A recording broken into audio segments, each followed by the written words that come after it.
लागू दो चरण को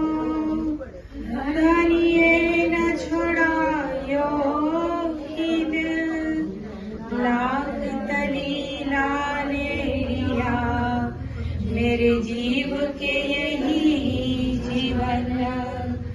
इन पाँव तले पड़ी रहूं धरी नजर खोलो बातुन पलनवालू निपुनेत्रे मेरे जीव के यही जीवन मेरे जीव के यही जीवन। बधाई सुंदर सतना आत्म स्वरूप में विराजमान युगल स्वरूप चरणों में कोटि कोटि प्रेम प्रणाम जी। हवे आजनो आपणो आ कहेवाय के अमूलो अवसर आपणे आजे कहीए छीए शताब्दी महोत्सव। तो शताब्दी महोत्सव एटले के 100 वर्ष आपणे जन्म जयंती पण सरकार जेना विरुद्ध हता के मारा तननी पूजा ना करशो के छे ने जीने देख्या मेरी वजूद को सो पहुंच्या बीच नासू जीने देख्या मेरी रूह को सो पहुंच्या बीच आऊ।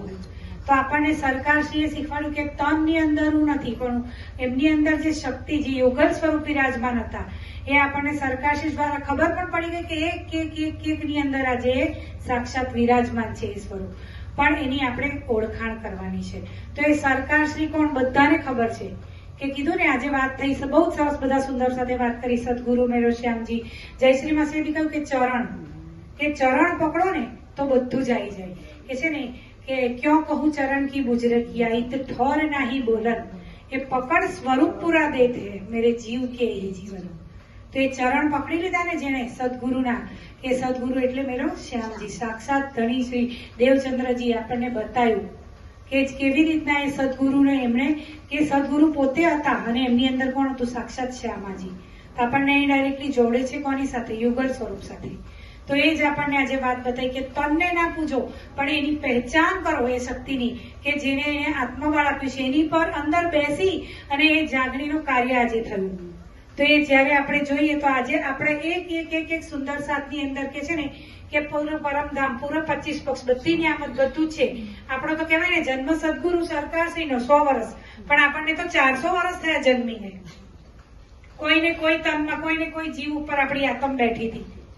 छतांय आपने पहचान नहीं के पकड़ी पकड़ीने कीधुं ने बहुत सरस प्रकरण जयश्री मासीए बताव्યું કે હકની નિસ્બત હોય એ જે ચરણની લજ્જત લઈ શકે।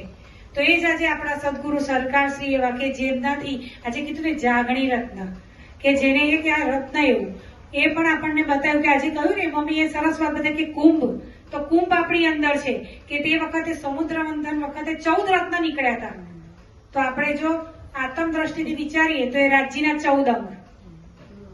अने ए ज कुंभ आज आपणी अंदर छे के आपणी अंदर मंथन थई रह्युं छे समुद्रनुं मंथन। तो महर का दरिया जब दिल में लिया के रूहों के दिल में ये देखने की इच्छा हुई की छे ने ए समुद्र ए महरनी लहर क्यांथी आई अने एने जे एक बूंद आई श्री महामतीजीना धाम हृदयमां अने जेने पूरो दरियो समुद्र लई लीधो तो ए दिल ए बूंद क्यांथी आई तो श्री इंद्रावतीजीना धाम हृदयमांथी। तो ये जे बूंद आई ए कुंभनी अंदरथी एक बूंद अवतरित थई अने जे समुद्र बनी गयो। हवे ए समुद्रनुं आपणे मंथन जो करीए ए तो बाह्य समुद्र मंथन बताव्युं देवीओने असुर असुरनी सामे पण आपणने तो शुं मंथन ए कुंभ के कुंभनुं मंथन अंदर थई रह्युं छे। तो ए कुंभ मंथनमांथी जे कंई निकळे छे ए आपणे शुं लेवानुं छे विष पण निकळे छे अमृत पण निकळे छे। तो आपणे कयुं अमृत वाणी नु अमृत के कीधुं ने वाणी गरजत माज संसार मूळमती न जाने। तो ए ज आज आपने आज आ वाणी द्वारा ए जो आ सुख मळ्युं होय तो आपणा सद्गुरु एवा सरकारश्री के जे दरेके दरेक दिलमां कीधुं ने हुं एक नहीं अगर अनेक जगदीश करीने जईश। तो ए ज आपणी अंदर आज ए बूंद छे अने ए ज सरकारश्री जो आ वाणी आपणी पासे आई होय ने तो ए पण आपणा सद्गुरुने सरकारश्रीनी बदौलत के आपणी तो कोई हैसियत भी नहीं पण ए निस्बत આપણને એ પણ આપણને વાણી દ્વારા બધા સાગર છે એમાં બતાવી દીધું કે કીધું ને કે પેલો કે 5મો સાગર પૂર્ણ બતાવ્યો ઈશ્કનો સાગર પછી ઇલમનો ને પછી નિસ્બતનો પણ આપણી વાણી તો કેવી છે એનો ઉલટી સે ઉલટાઈ છે તો ઉલટીમાંથી સુલટી એટલે કે કીધું કે નિસ્બતનો સાગર પહેલા લેવાનો એ નિસ્બત છે તો આપણને આજે આ વાણી રૂપી ઇલમ મળ્યો અને એ ઇલમથી આજે આપણે પાંચમા સાગર કે જે ઇશ્કમાં ડૂબવાનું છે. તો આજે આપણને આજે રાંચી આજે સદગુરુ જેવા સરકાર શ્રી મળ્યા, એમના દ્વારા આજે આપણને રસ મળી રહ્યો છે. તો એ એક જ કે કેવી રીતે આપણને બધાને ખબર છે કે આ વાણી આપણને કઈ રીતે મળી, કે જબલપુરમાં એ વાણી જબલપુરની કોર્ટમાં જપ્ત થઈ ગઈ હતી. અને આજે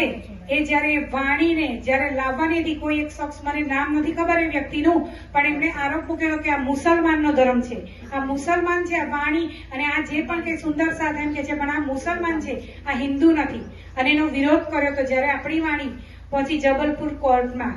અને એ જે આપણા આજે જાગણી રત્ન ધર્મવીર સરકારશ્રી કે જે શાસ્ત્રો ગ્રંથોના પુરાવા સાથે ત્યાં પહોંચ્યા, તો આજે આપણને એ પણ યાદ આવે કે જેવી રીતે એ વાણીને છોડાવીને લાવનાર ધર્મગ્રંથોની સાક્ષીઓ દ્વારા હોય, તો આપણા સદગુરુ સરકારશ્રી એ આપણા જે પરમહંસ થઈ ગયા. તો આજે વાણી જો આપણી જન જનને ઘર ઘર સુધી પહોંચી હોય અને જો એ પહેચાન થઈ હોય તો સદગુરુ દ્વારા, સરકારશ્રી દ્વારા. તો આજે એ જ આપણે વિચારીએ અને એ જ આપણે કુંભનો મેળો કે જે કુંભમાં અક્ષરાતીત કે છે ને કે પ્રાણનાથજી જાહેર થયા, તો એ કનેક્ટ કરો આ પ્રસંગને.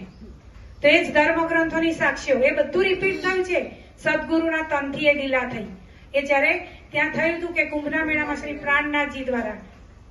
એ જાહેર થયા હતા અક્ષરાતીત બુદ્ધ નિષ્કલંક અવતાર. ખાલી વિદ્યા અભિનંદન હતા પણ એ બુદ્ધ નિષ્કલંક બન્યા. તો આજે એ જયારે આપણને મળ્યું અને એ જ આ ફરી એ લીલા રિપીટ થઈ કે જબલપુરની કોર્ટમાં વાણી પહોંચી અને વાણી પાછી લાવનાર આપણા સદગુરુની અંદર એ શક્તિ એ વિરાજમાન થઈ અને એ લીલા પણ આજે જાહેરમાં થઈ. તો પણ હજુ સુંદર સાથ દુઃખની વાત છે કે એવું બોલે છે કે સરકારશ્રી સત્તાનું સ્વરૂપ છે, તો ધિક્કાર છે એવા સુંદર સાથ નહીં કે જે કે છે સરકારશ્રી સત્તાનું સ્વરૂપ છે અને